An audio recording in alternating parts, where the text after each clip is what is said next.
हिमाचल प्रदेश श्री गुरु रविदास महासभा के एक प्रतिनिधि मंडल ने मंगलवार को महासभा के प्रदेशाध्यक्ष प्रकाश चंद भाटिया की अगुवाई में राज्य अनुसूचित जाति आयोग के अध्यक्ष कुलदीप कुमार से मुलाकात की। इस दौरान महासभा ने अनुसूचित जाति वर्ग की समस्याओं और मांगों को लेकर एक ज्ञापन भी सौंपा, जिसमें से पहली समस्या हिमाचल प्रदेश अनुसूचित जाति एवं अनुसूचित जनजाति विकास निगम के बोर्ड गठन से संबंधित थी।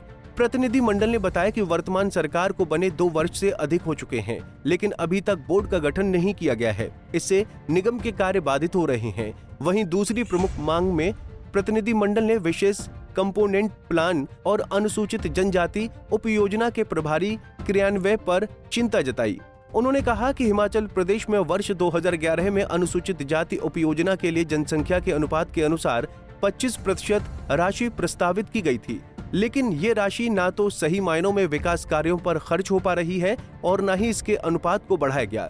प्रतिनिधि मंडल ने बताया कि पिछले 5 वर्षों में ये बजट घटकर मात्र 5% तक सीमित हो गया है, जबकि ये राशि जनसंख्या अनुपात के हिसाब से 33% होनी चाहिए थी। वहीं तीसरी मांग में प्रतिनिधि मंडल ने अनुसूचित जाति एवं अनुसूचित जनजाति विकास निगम द्वारा संचालित योजनाओं को वर्तमान समय अनुसार अद्यतन करने की मांग उठाई। उन्होंने कहा कि निगम द्वारा चलाई जा रही योजनाएं काफी पुरानी हो चुकी हैं और वर्तमान में लाभार्थियों के लिए उपयोगी नहीं रह गई हैं। इसलिए इन योजनाओं को वर्तमान आवश्यकताओं के अनुसार पुनः तैयार किया जाए और उनका प्रभावी क्रियान्वयन सुनिश्चित किया जाए। श्री गुरु रविदास महासभा के प्रदेश अध्यक्ष प्रकाश चंद भाटिया ने कहा कि प्रतिनिधि मंडल ने आयोग अध्यक्ष से इन मुद्दों पर जल्द कार्रवाई की मांग की, ताकि अनुसूचित जाति वर्ग के लोगों को उनका हक और सम्मान मिल सके। तो आज सर हमारा मेन मुद्दा जो था वो था कि हिमाचल प्रदेश अनुसूचित जाति जनजाति विकास निगम, जिसका मुख्यालय सोलन में, और इसका जो है वो बोर्ड का गठन होता है, वो आज सरकार को बने हुए जो है वो 2.5 साल हो गए, लेकिन इसका बोर्ड का गठन ही नहीं हुआ। और जब तक बोर्ड का गठन नहीं हो तो कोई भी स्कीम जो है वो इम्प्लीमेंट नहीं हो सकती बिना बोर्ड की मंजूरी के सर। और मैंने चेयरमैन साहब से ये निवेदन किया है कि आप अपनी रिकमेंडेशन के साथ जो सरकार को लिखें कि जो इसका जल्दी जो है वो बोर्ड का गठन किया जाए। और इसके साथ ही जो निगम की स्कीमें हैं बहुत पुरानी, आज से 25 साल पहले पुरानी हो चुकी है, इसको रिव्यू नहीं किया गया है। तो सरकार से मेरा ये भी निवेदन है कि इसको रिव्यू करें, ताकि जिस डोंट पीपल के कल्याणार्थ जो निगम का जो गठन किया गया है उनकी भलाई के लिए जो वो कार्य किए सकें। और इसके साथ साथ मैंने एक और पत्र जो चेयरमैन साहब को दिया है, और इसमें मैंने ये किया है कि जो स्पेशल कंपोनेंट प्लान होता है शेड्यूल कास्ट और शेड्यूल ट्राइब, इसके लिए जो है वो प्रदेश सरकार ने 25% पैसा जो है इसके लिए बंटित होता था एज़ पर पॉपुलेशन, लेकिन आज पॉपुलेशन जो है वो 30 SC/ST पॉपुलेशन 33% तक जो है वो पहुँच चुकी है, लेकिन पैसा जो है वो सारा 5% तक रह गया है। इस पैसा जो है जितना भी ये सारा डाइवर्ट किया जा रहा है और इसके ऊपर जो है वो कोई भी अंकुश नहीं लगाया जाए, तो इससे जो है अनुसूचित जातियों जनजाति कल्याण कैसे होगा। तो मैंने ये भी कहा है कि जैसे अपने राजस्थान, कर्नाटक, मध्य प्रदेश में जो है इसके ऊपर विशेष कानून का गठन किया जा चुका है। तो सरकार जो है, आज मैं चेयरमैन साहब के माध्यम से मांग करता हूं कि सरकार इसके ऊपर जो एक विशेष कानून जो बनाए, ताकि ये जो पैसा आवंटित हो इसको जो डाइवर्ट ना किया जाए और 100% पैसा जो है वो अनुसूचित जातियों जनजातियों कल्याणार्थ वो खर्च हो। और चेयरमैन साहब ने आश्वासन दिया है कि मैं पूर्ण अपने रिकमेंडेशन के साथ जो सरकार को लिखूंगा और सरकार के साथ हम मिलेंगे भी और उसके ऊपर विशेष चर्चा होगी। जी सर, जी सर। राज्य अनुसूचित जाति आयोग अध्यक्ष कुलदीप कुमार ने कहा कि प्रतिनिधि मंडल द्वारा अनुसूचित जाति वर्ग से संबंधित समस्याएं उनके ध्यान में लाई गई हैं और वो जल्द ही इन समस्याओं के संदर्भ में प्रदेश के मुख्यमंत्री से मुलाकात कर उनके समक्ष उठाएंगे। उन्होंने कहा कि आयोग का मुख्य कार्य ही अनुसूचित जाति वर्ग के लोगों की समस्याओं का समाधान करवाना है और इन विषयों को भी अतिशीघ्र हल करवाया जाएगा। हिमाचल प्रदेश श्री गुरु रविदास महासभा का ये प्रतिनिधि मंडल आया है और यहाँ के जो प्रदेश अध्यक्ष हैं प्रकाश चंद भाटिया जी, उन्होंने आज ये अपना रिप्रेजेंटेशन में दी है।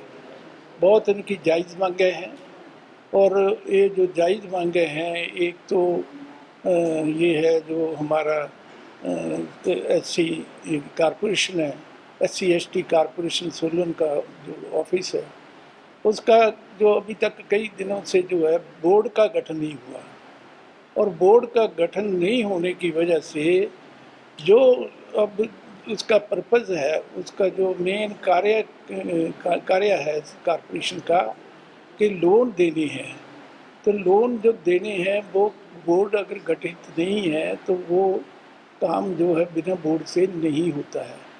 तो इस बोर्ड का जल्दी से जल्दी गठन हो ताकि जो हमारे अनुसूचित जाति के लोग हैं, उनके जो बच्चे हैं जिन्होंने लोन लेना है, वो उनका जो कार्य जो है हो सके। दूसरा, वहाँ जो कॉरपोरेशन है, हमारी निगम है, शेड्यूल कास्ट कॉरपोरेशन जो है, उसमें कई पोस्टें जो हैं खाली पड़ी हैं, जो बड़ी महत्वपूर्ण पोस्टें हैं वो भी खाली पड़ी हैं, और उन पोस्टों को खाली होने से की वजह से वहाँ कोई काम नहीं हो पाता है। तो ये भी इन्होंने यहाँ पर हमें दिया है। तीसरा, इन्होंने मांग रखी है कि जो हमारा SCDP का बजट होता था, हमारा 25% बजट हुआ करता था, लेकिन उस बजट को काट के अब 5% कर दिया है। और वो बजट जो है, जैसे कि हमारी पॉपुलेशन है शेड्यूल कास्ट की हिमाचल प्रदेश में, उसके मुताबिक उस बजट को जो है काटा ना जाए, उसको शेड्यूल कास्ट के बस्तियों में, शेड्यूल कास्ट के लोगों में खर्च किया जाए। ये इनकी मेजर जो डिमांड्स हैं। बाकी आज ये आए हैं और ये मैंने कहा है कि ये बड़ी इनकी जायज़ मांगें हैं। हम अपनी कमीशन की तरफ से सिफारिश करके सरकार को और माननीय मुख्यमंत्री जी को, और माननीय मुख्यमंत्री जी हमेशा उनको नोटिस में होती है बात, और मुझे लगता है कि इन बातों की तरफ बड़ी सहानुभूति बात करेंगे और इनका जो है आगे संज्ञान लेंगे। धन्यवाद। जय। पंजाब केसरी टीवी के लिए ऊना से अमित शर्मा की रिपोर्ट। हमसे जुड़े रहने के लिए हमारे YouTube चैनल को सब्सक्राइब करें और नई वीडियो की नोटिफिकेशन के लिए बेल आइकॉन को दबाएं। अगर आप ये वीडियो Facebook पर देख रहे हैं तो लाइक जरूर करें और ज्यादा से ज्यादा शेयर करें। इसी तरह के और भी अपडेट्स के लिए फॉलो करें हमारा Instagram पेज himachal.ke।